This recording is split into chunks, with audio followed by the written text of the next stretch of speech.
నమస్తే. ప్రస్తుతం మనతో ఉన్నారు ప్రముఖ ఆధ్యాత్మికవేత్త, ప్రముఖ జ్యోతిష్య వాస్తు పండితులు, అలానే పురాణ ఆగమ శాస్త్ర పండితులు ఉన్నారు సురేష్ శర్మ గారు. వారితో మాట్లాడదాం.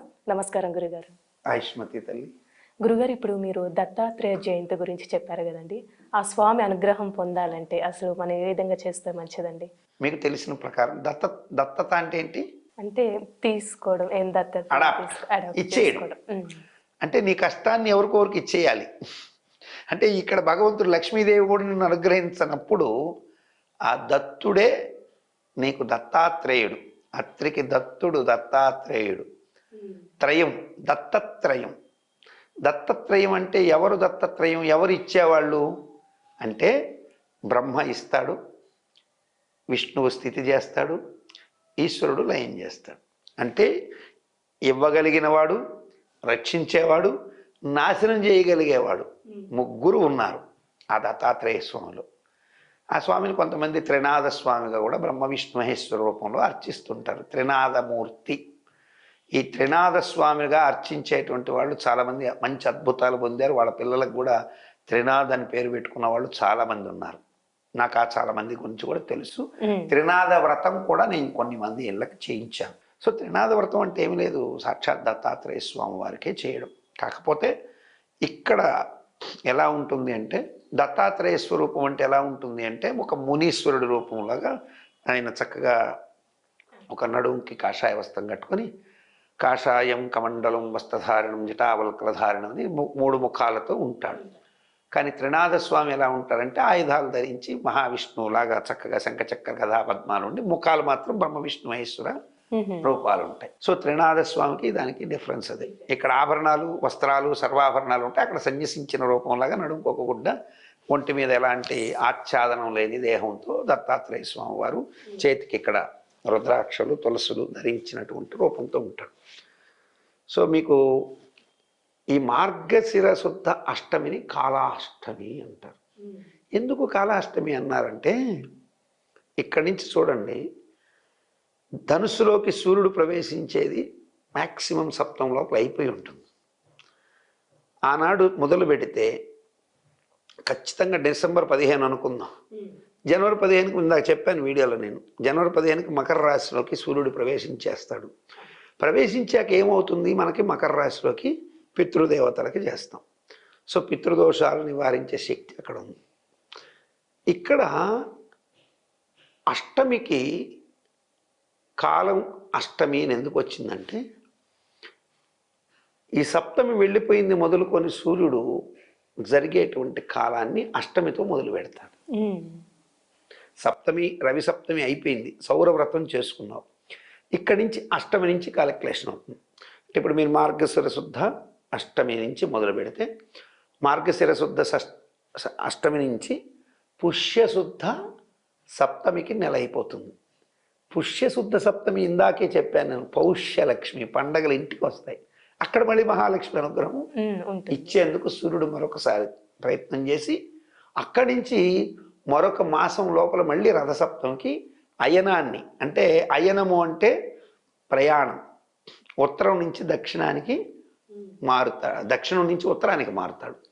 దక్షిణం అంటే ఏమిటి అంటే ధర్మబద్ధమైన జీవితం గడుపుతూ కూడా చాలామంది అనుకుంటారు మేము చాలా ధర్మంగా బతుకుతామండి, అయినా కష్టాలు మాకే వస్తున్నాయి, నేను ఎవరికి హాని చేయము. మరి మాకు ధర్మంగా బతుకుతుంటే ఎక్కడుందండి ధర్మం? అధర్మమే కదా అంతా. అధర్మం ఉన్నవాడికే డబ్బు ఎక్కువ వస్తుంది. ధర్మం ఉన్న మాకంటే పాండవుల కంటే మనం ఏం గొప్పవాళ్ళం కాదు, శ్రీరామచంద్రుడి కంటే గొప్పవాళ్ళం కాదు, హరిశ్చంద్రుడి కంటే గొప్పవాళ్ళం కాదు. వాళ్ళకు వచ్చిన కష్టాలతో పోలిస్తే మన కష్టాలు చాలా తక్కువే. అయినా వాళ్ళ కష్టాలతో మనం కంపేర్ చేసి అంతటి కష్టమే అనుకున్నా నిన్ను రక్షించవలసిందే పర్యాయంతో సూర్యభగవానుడు. సో ఈ కాళాష్టమి నుంచి మొదలు పెడితే ఖచ్చితంగా 7 రోజులు, అష్టమి, నవమి, దశమి, ఏకాదశి, ద్వాదశి, త్రయోదశి, చతుర్దశి, ఖచ్చితంగా 7 రోజుల తర్వాత ఆయన సూర్యనారాయణుడు అనుగ్రహాన్ని పొందినటువంటి ఆ కాళాష్టమితో మనం గనక పూజ చేస్తే 8వ రోజు వచ్చేటువంటి పండగ ఏంటంటే దత్తాత్రేయ జయంతి. ఆనాడు 3 మూర్తుల రూపమైనటువంటి బ్రహ్మ విష్ణు మహేశ్వర అనుగ్రహంతో మనం చాలాసార్లు కూడా చెప్పాను నేను. బ్రహ్మ విష్ణు మహేశ్వరులు ఇంగ్లీష్లో, మనం మామూలుగా తెలుగులో చెప్పుకుంటే బ్రహ్మ విష్ణు మహేశ్వరులు, ఇంగ్లీష్లో చెప్పుకుంటే ఏమవుతుందంటే గాడ్ అంటాం. గాడ్ అంటే ఏమిటి? జీ ఫర్ జనరేటర్ అంటే సృష్టించేవాడు బ్రహ్మ, ఓ ఫర్ ఆపరేటర్ నడిపేవాడు స్థితి విష్ణు, డి ఫర్ డెస్ట్రాయర్ నాశనం చేసేవాడు ఈశ్వరుడు. సో కాలత్రయ పురుషులైనటువంటి ముగ్గురు ఆ రోజు పుట్టారు, కలిసి పుట్టారు. సో అనుగ్రహం పొందడానికి దత్తాత్రేయుడిని పాదాలు పట్టుకొని దత్తక్షేత్రాలకు వెళ్ళినటువంటి వాళ్ళు మంచి యోగాన్ని పొందుతారు. అట్లీస్ట్ దత్తక్షేత్రాలైనటువంటి గాంగాపూర్, నాణ్యాపూర్, లేకపోతే ఈ దత్తక్షేత్రాలకి వెళ్ళలేరు, పీఠాపురం దత్తక్షేత్రం, ఇటువంటి వాటికి వెళ్ళలేని వాళ్ళు, వ్యయభారంతో ఉన్నవాళ్ళు ఈనాడు దత్తాత్రేయ స్వామి వారి యొక్క ఆరాధన చేసుకుని దత్తవ్రతం చేస్తే ఈ కష్టాలన్నీ ఆయనకు దత్తత ఇచ్చేసావు. నీకున్న కష్టాలన్నీ ఆయన ముందు ఇచ్చేసావు.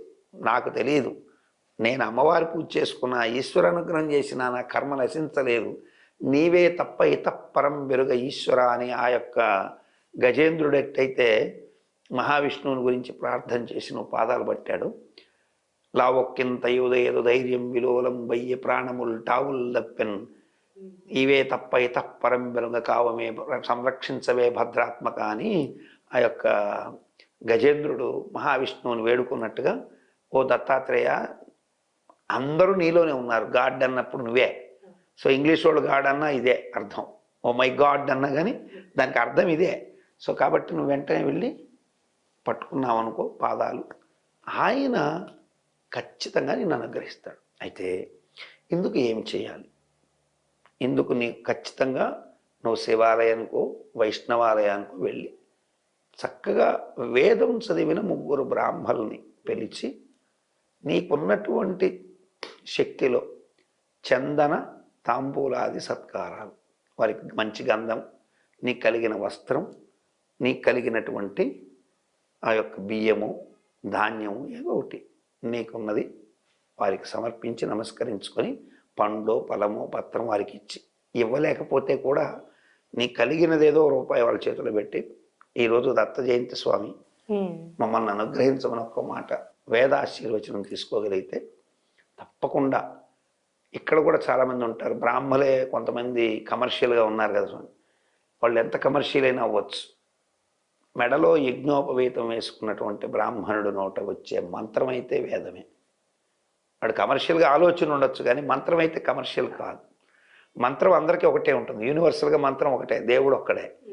సో యూనివర్సల్గా మంత్రాన్ని నువ్వు చెప్పి నీ కలిగింది ఇచ్చావు.